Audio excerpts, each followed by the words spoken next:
1. Celui qui se moque de son frère n'est pas prêt à rencontrer Dieu. Y en a-t-il un parmi vous qui se moque de son frère ou qui l'accable de persécution? Malheur à un tel homme, car il n'est pas préparé et le moment est proche où il doit se repentir, sinon il ne peut pas être sauvé. Il ne peut être sauvé. 2. Il ne faut pas estimer un homme au-dessus d'un autre, car ainsi dit le Seigneur, vous n'estimerez pas une chair au-dessus d'une autre, ou un homme ne se considérera pas comme étant au-dessus d'un autre. 3. Il faut se dépouiller de l'orgueil pour être prêt à rencontrer Dieu. Voici, êtes-vous dépouillé de l'orgueil? Je vous le dis, si vous ne l'êtes pas, vous n'êtes pas préparé à rencontrer Dieu. Voici, vous devez vous préparer rapidement, car le royaume des cieux est proche, et un tel homme n'a pas la vie éternelle. Voici, je le dis, y en a-t-il un parmi vous qui n'est pas dépouillé de l'envie? Je vous dis qu'un tel homme n'est pas préparé.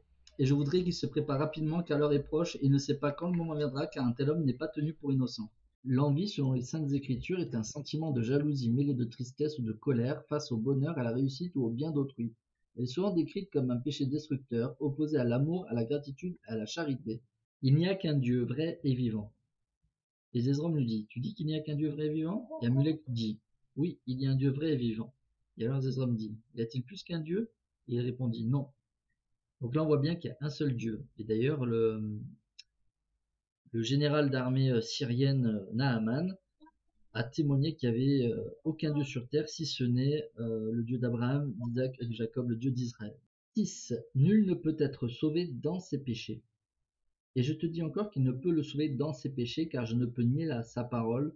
Et il a dit que rien d'impur ne peut hériter le royaume des cieux. Comment pouvez donc être sauvé si vous n'héritez pas le royaume des cieux? C'est pourquoi vous ne pouvez être sauvé dans vos péchés. Car le Seigneur est venu nous sauver de nos péchés et pas dans nos péchés. En fait, on peut être sauvé que si on se repent. Dieu sauve l'homme de ses péchés, mais pas dans ses péchés. Quand Amulek dit que Dieu ne peut pas sauver les gens dans leurs péchés, il enseigne une vérité capitale du plan de salut. Être sauvé dans ses péchés voudrait dire que quelqu'un continue volontairement à pécher, mensonge, orgueil, immoralité, etc., sans changer, mais espère malgré tout être accepté par Dieu sans repentance. Être sauvé de ses péchés, au contraire, veut dire que le Christ libère une personne qui choisit de se repentir sincèrement, de se détourner de ses péchés et de le suivre. C'est la seule voie vers le salut. Pourquoi Dieu ne sauve pas dans le péché? Dieu est juste et pur, il ne peut pas tolérer le péché en sa présence.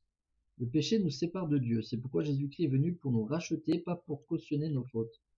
L'évangile demande transformation, la foi véritable mène au changement de cœur et à la nouvelle naissance. Et donc, que faut-il faire pour être sauvé? Croire en Jésus-Christ comme rédempteur, se repentir sincèrement, reconnaître ses péchés, les regretter, les abandonner, être baptisé pour la rémission des péchés, recevoir le Saint-Esprit et persévérer jusqu'à la fin.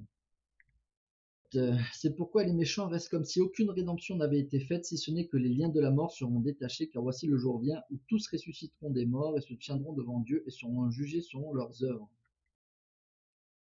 7. Il faut profiter de la vie pour se préparer à rencontrer Dieu. Car voici cette vie est le moment où les hommes doivent se préparer à rencontrer Dieu. Oui, voici le jour de cette vie est le moment où les hommes doivent accomplir leurs œuvres.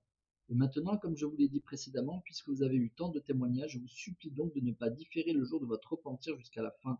Car après ce jour de vie qui nous est donné pour nous préparer pour l'éternité, voici si nous ne faisons pas meilleur usage de notre temps pendant que nous sommes dans cette vie, alors vient la nuit de ténèbres où aucun travail ne peut être accompli. Vous ne pouvez pas dire lorsque vous êtes amené à cette crise affreuse, je vais me repentir, je vais retourner à mon Dieu. Non, vous ne pouvez pas le dire, car ce même esprit qui possède votre corps au moment où vous quittez cette vie, ce même esprit aura le pouvoir de posséder votre corps dans le monde éternel. Donc il faut faire très attention et il faut bien se repentir, et je vous invite à contacter les missionnaires de l'Église de Jésus-Christ des Saints des Derniers Jours qui savent la vérité quant au repentir, la loi de chasteté, la parole de sagesse, l'obéissance à Dieu, etc., les 10 commandements. Ce sont les seuls missionnaires au monde, la seule église au monde qui a la vérité sur ce que le Seigneur exige en repentir. Et je peux vous en témoigner au nom de Jésus-Christ. Amen. 8. La chair doit se soumettre à Dieu, le Créateur, pour entrer dans son royaume. Voici, êtes-vous dépouillé de l'orgueil? Je vous le dis, si vous ne l'êtes pas, vous n'êtes pas préparé à rencontrer Dieu. Voici, vous devez vous préparer rapidement, car le royaume des cieux est proche, et un tel homme n'a pas la vie éternelle. Les persécuteurs doivent se repentir. Et je vous le dis encore, y en a-t-il un parmi vous qui se moque de son frère ou qui l'accable de persécution? Malheur à un tel homme, car il n'est pas préparé, et le moment est proche où il doit se repentir, sinon il ne peut pas être sauvé. Il faut produire de bons fruits ou être rejeté, car voici le moment est proche où quiconque ne produit pas de bons fruits ou ne fait pas les œuvres de la justice, celui-là aura lieu de se lamenter et de pleurer. Et je vous témoigne que ces choses sont vraies, au nom sacré de Jésus-Christ. Amen.